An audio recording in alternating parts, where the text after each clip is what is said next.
It all started 300 years ago with the discovery of the Black Marker, an alien artifact found under the old Gulf of Mexico on Earth. It seemed to hold the promise of limitless energy until it produced dementia, insanity, and a twisted life after death known as necromorphs. The details of the original Black Marker disaster were buried in cover-ups and conspiracies, but not before an entire religion could be launched in the name of one of its researchers, Michael Altman. His questionable death turned him into a martyr, and unitology was born. To this day, it thrives. A secretive organization that believes the markers are divine, and their plan for us, a glorious unity of mind, body, and spirit. Generations after the Black Marker disaster, mankind found himself going extinct from lack of resources. Desperate, he sought to replicate the Black Marker in an attempt to harness its limitless energies for himself. The records of this era are unclear, but we now know the replication was successful, but the cost too high. The marker copies were all buried, hidden in secret places across the universe where, to all our benefit, they might have stayed. But 200 years later, during an illegal mining operation on Aegis 7, the planet cracker USG Ishimura unearthed one of the forgotten copies, a red marker, and with it, the start of a new wave of marker infections.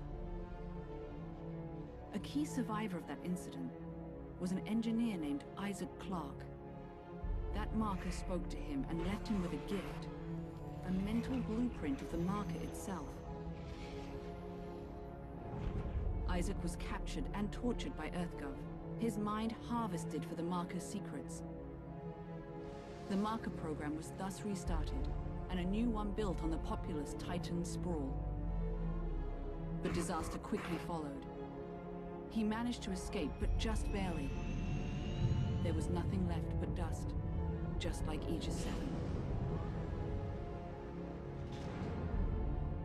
Since that time, the marker crisis has only deepened, and Isaac Clarke, his marker-touch mind still burning with the ability to build or destroy them, stays in hiding, determined to retreat from the markers and all they have wrought. But there is hope. A backwater ice ball of a planet, where 200 years ago, someone, somehow stopped a marker uprising in its tracks. A clue from the past that may save our future.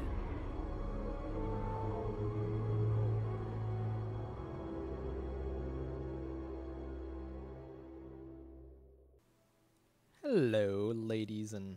well, who am I kidding? There's no ladies. Hello, gentlemen and guys. What is going on? This is Marsman here, and I will be your commentator for this evening. No, what's going on actually is this is a Dead Space 3 Let's Play, as you can tell by the screen. Browse exclusive Dead Space apparel and collectibles at Visceral Store. But no, what's going on is Chika's actually sick. This is a co-op Let's Play, and it's just the introduction. I'll be talking for this episode, and hopefully I'll get her in for the next couple episodes. We actually did this live with a live commentary, but her her kind of sniffing up snot and coughing out phlegm and stuff wasn't very appealing on the microphone. So we're gonna do post commentary for an hour and a half. That's how long this video is that we did of live commentary, and we're gonna do some post commentary on it, and then we'll do the rest live.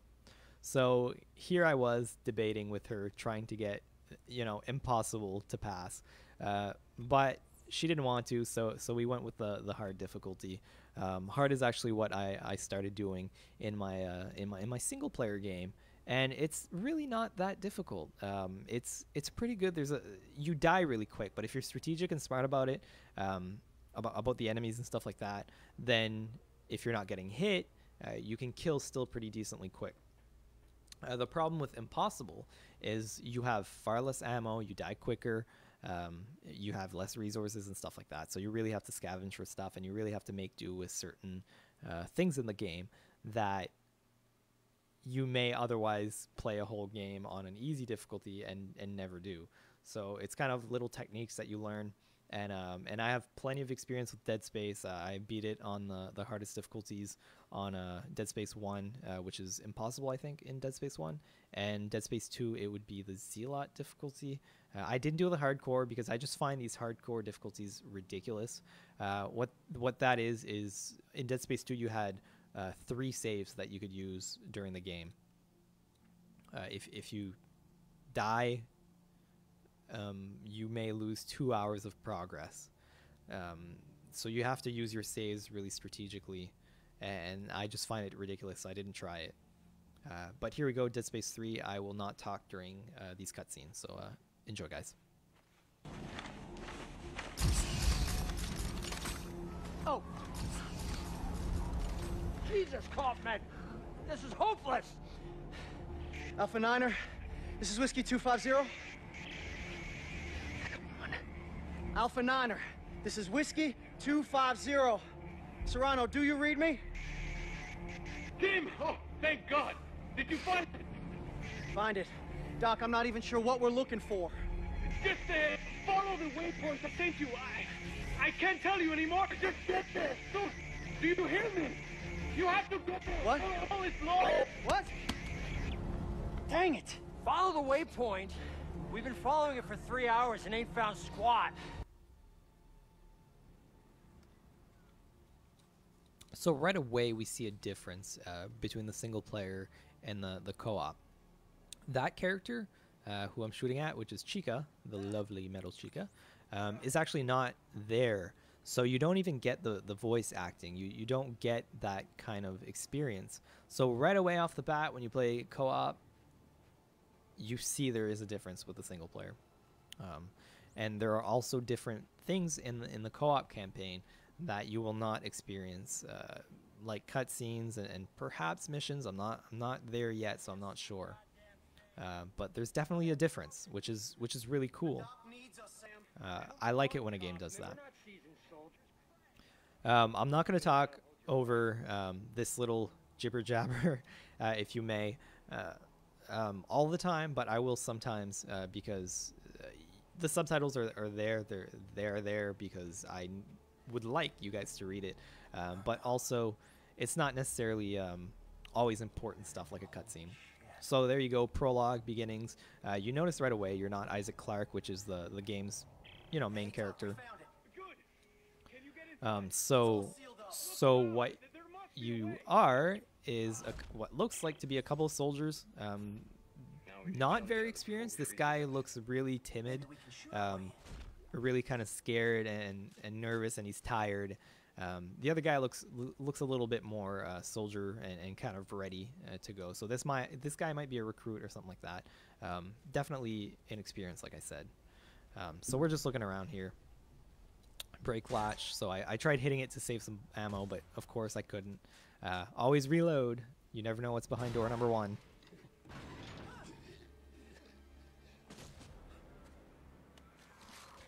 I guess we should have picked door number 2. So these guys are very, very quick. That's one thing I've noticed in Dead Space 3. The villains are quicker than they normally are. Right there you see I went for the headshot to see if it would kill him. It certainly did not kill him. So you go for the legs. I mean, that's the best way to do it in Dead Space. If you cut off the legs, they're going to be slow. They're not going to be able to hit you as hard. You saw, well, I'll just show you you go for the head. If you can cut off one leg, usually they die. You might have to kill both legs. Yeah, well, I guess so, because they're kind of living parts, right? But you may have to chop off both legs. That was pretty nasty. Just kind of got out of there. There you can see Chika getting grabbed by the guy. I was shooting him. His head wasn't coming off, so then I realized I'm not going to waste any more ammo. You actually probably can't hit these guys while they're being grabbed. And there you go, the first down. Thank you, Chika, for that. when they get close like that, you just pretty much have to shoot. It's really tough to aim for a leg. There is the stasis, however, but you can't use it as these guys, which is a little different, but I guess it makes sense, right? And you guys will soon see why. Ladder climbing, different in this game as well. I don't know if they took a page out of Gears of War. There was a cool ladder climbing section in Gears of War 1. It was really cool and really brief, and then they decided, oh well, let's go overboard with it in Gears of War 2. But I think it was cool. There you go, waiting for partner. You had to do that co-op. In the single player, you don't have to wait for certain things, so they encourage you to progress together through the level, which I found is nice. A bit of a pain in the ass at times because you just want to go straight through the level, but cool nonetheless that you must wait for your partner at certain points, certain checkpoints. Hey, Doggo, I'm hanging from a cliff, but I got whatever this is. The codex! It's the key to saving everything! Meet me at the silo and don't stop for anyone! So the guy's saying the codex, so that's what we grabbed just there. It's got some information on it that's obviously very, very precious, and that's what we're trying to return right now. So we got the typical Dead Space, kind of out of your control, crazy section here. A really nice set piece going down a hill. Now you got some crazy stuff coming at you. It gets really intense. Here you actually take control, and I could flip around and stuff like that. I actually die here because, as you see, I don't know where to go. I'm stuck between a rock and a hard place, and then I flipped too far, and I flipped under the thing. And it happens. There will be some deaths here, guaranteed. And here it's a little better, but it's still weird. It was different from my single player experience. All you got to do is shoot that, and then you pass in it, right? That was easy, except it wasn't on my camera, and then I just missed getting killed there. So it's just kind of getting used to that. Chika experiences the same thing on her screen. Sometimes she actually won't experience the same things I will, as far as what's seen on screen. So I wish I could bring you guys kind of the other section of it, but unfortunately I can't. I only have one PVR. I can only record one thing. So that's, this is the best I can do. There you go. That guy has that worried look in his eyes and just terrified. And he has to kind of find this, and that's definitely not easy for him, right? But he's got the codex. He didn't lose it. Sliding down the hill. Young soldiers, every one of them. General Mahad, sir. Where's Dr. Serrano? Earl Serrano, always the optimist. Well, he said I should take this into the city. He said there's still time to stop it, sir. There's still time. We lost control! And now, for the love of Earth and the sovereign colonies, we've got to do what's right. Kind of not making sense you love there. The Earth, son. Your mom and dad. Yes, sir, of course. Good. Glad to hear that. Really not making any sense. What's going on here is the markers. They take control. They take control of your life, your mind, and they really get in there. And what happened is this guy who's been exposed to this stuff has been losing his mind for a while now. So he thinks the right thing to do is purge the data on this, and basically commit suicide for the greater good, or whatever he thinks is the greater good. Of course, we all know not a good decision, but he thinks he thinks that's what he has to do. The marker has him convinced that's what he has to do.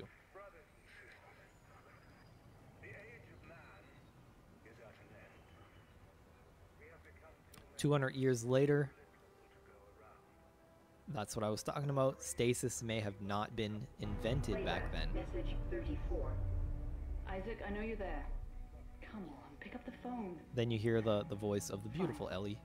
She was, I just called to say, I guess, more or less Isaac's love interest. I have to. And you see here Isaac has kind of gone gray a little bit. Maybe the stress of the events that happened to him in Dead Space 1 and 2. Maybe it's just been, you know, over time. But basically, him and Ellie are no more. Something has happened. She couldn't take it anymore. All the stress with dealing with Isaac was too much. So she had to walk away because he wasn't walking away. He wasn't moving on. You Isaac Clarke? Get the fuck off me. Answer me! It's him? Who the hell are you? Lift him up. Up!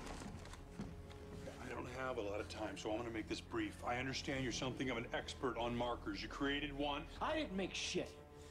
Your government made me. and you destroyed two, which is why we're here. We got a job for you. No. No! I'm done with that. You find somebody else for your suicide mission. We did. Before we lost contact with her, she told us to find you. So Ellie, they sent Where out is she? Ellie what'd you do to to her? deal with the markers. So Where is she? obviously she hadn't moved on, or not completely anyways. She definitely wanted some peace with that. concourse. We can't hold them. Captain, run out of time, gotta go. So these guys She's are out looking there for all alone, Isaac's help Isaac, and I can't to help go her find unless Ellie you help me. and you know, basically save the goddamn world once again. Isaac Clarke tasked. He's just a normal engineer, and he's tasked with this big thing once again to kind of save the world. I'd have gray hair too if I was under that much stress. Which I don't know why he took a picture of himself. That's kind of weird. You'd think he'd have the Ellie picture, but you're like, okay, I look good. Yeah, I'll take the picture. That's cool. So rude awakening, of course. Now, Isaac's kind of become a slob. I don't know if he lived like this when he was with Ellie or if it was after Ellie. He's not paying his rent. His bathroom looks like shit. He's got a broken mirror. Just all busted. The bathroom looks disgusting. Look at all that. I don't know if it's shit smeared on the walls or that grease. And then Chika's just having some fun with me. Anyways, it looks terrible. If you guys want to pause here and read these, I would suggest to do so. There's a lot of backstory here, so it's always good to read. I was actually reading out some of it on the live portion, but then I realized, well, you guys can just pause, right? So there's a lot of exploration in this game. It does pay off. You can find extra health packs, extra ammo, anything like that. So if you see me kind of lose some time by going around everywhere I can except for the right way, that's exactly what I'm doing. It's been in me since Final Fantasy VII when I played that to find collectibles and then stuff like God of War. Games like that really got me into looking for collectibles. So that's thank those games for that big waste of time. A playthrough that may have lasted me 10 hours is going to last me 12 hours because of going to look for stuff. But it's all worth it in the end, I guess. It does make some stuff easier. You gain bonus stuff. It's really nice. So, and there you go. Different from the other Dead Space, we are fighting actual soldiers against guns. So they took more of a Gears of War thing here, where you can take cover behind, well, I guess any third-person shooter, really. You can take cover behind items like barricades and barrels and stuff like that, and then you can just look over and shoot a little bit or whatever. So it's kind of cool that they did that. I don't know how useful it is against necromorphs, but definitely when you're getting shot at, you definitely want to take some cover. Here, I was actually looking for stuff that I hadn't found before. I realized they were throwing grenades at me and started shooting me, so I got out of there. There's actually an achievement for throwing back grenades. And then I was going to see if they were going to throw more, and they didn't, so I kind of backed away. Started getting shot at. Bullets, obviously, they don't do as much damage as the necromorphs do, it seems like. So that's something to keep in mind, I guess. I don't know how helpful that will be. I don't know how many humans you'll actually be fighting. Another side note, there is an achievement for headshots, so go for those heads. Always a good idea to go for headshots in games anyways, considering that's usually the weak point. Dead Space is a little different, and I was trying to freeze this guy to grab his grenade, and I just couldn't do it. He blows up in a Chika. Great teamwork, right? I could have told her, but I figured it would be funny for the camera, so there you go. That's me being an asshole.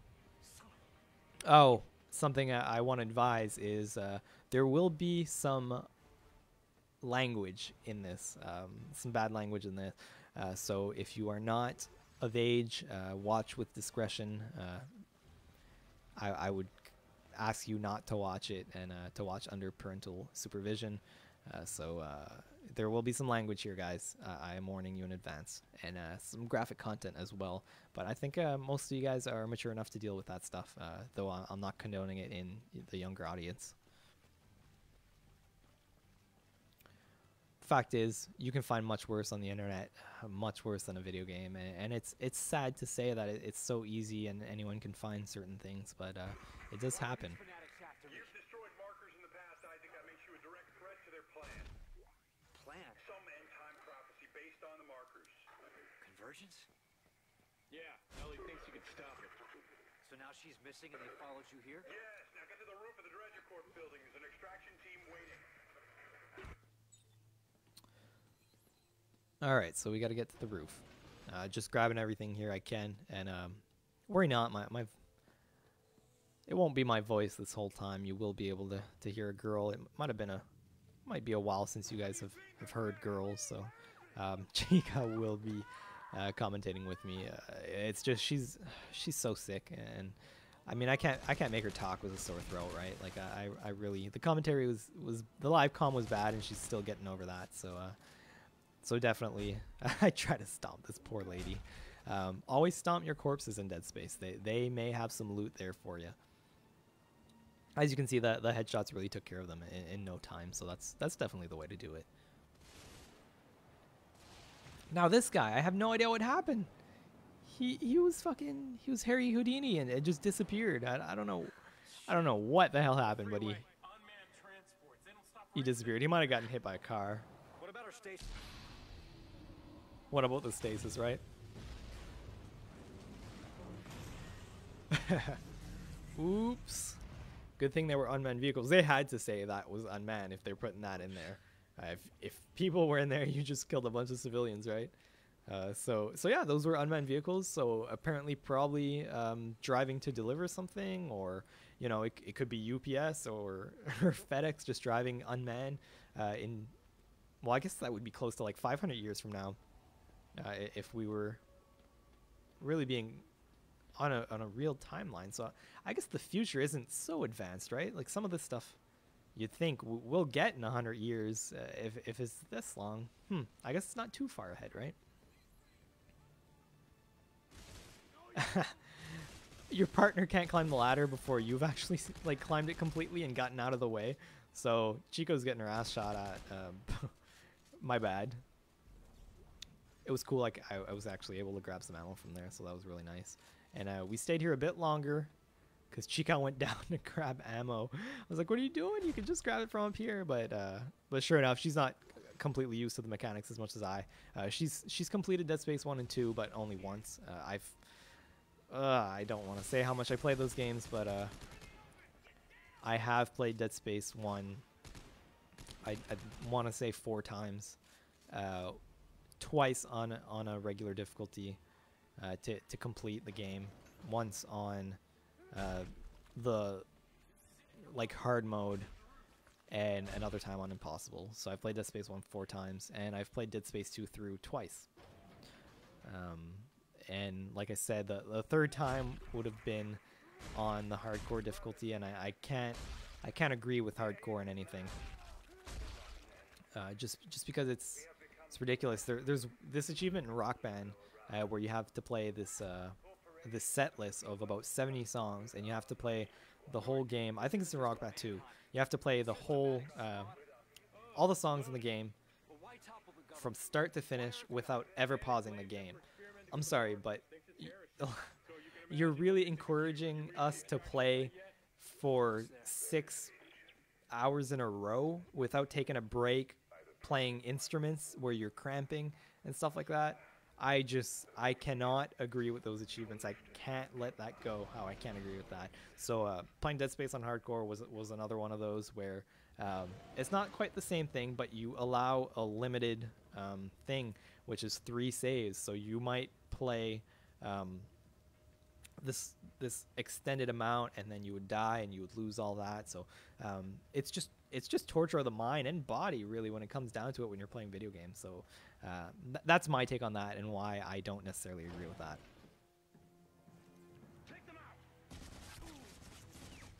So what will happen to Isaac Clarke? He just got shot. He's dealt with a lot worse, trust me. He's seen a lot worse than a bullet to the, where'd he get shot? The rib?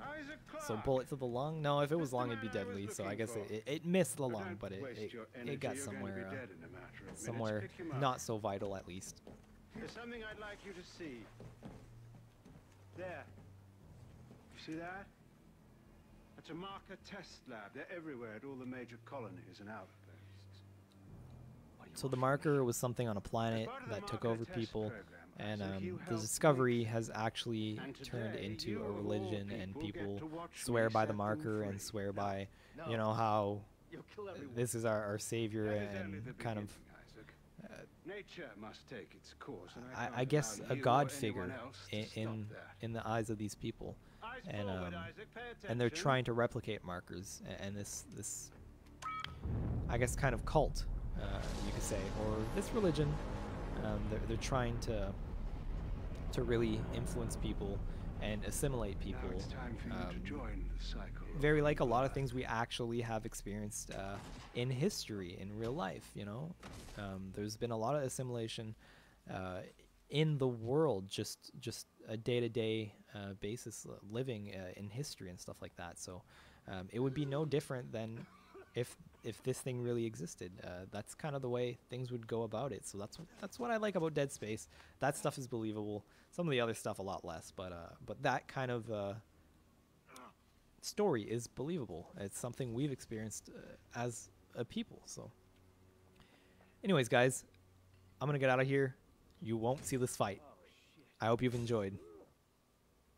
See you next time.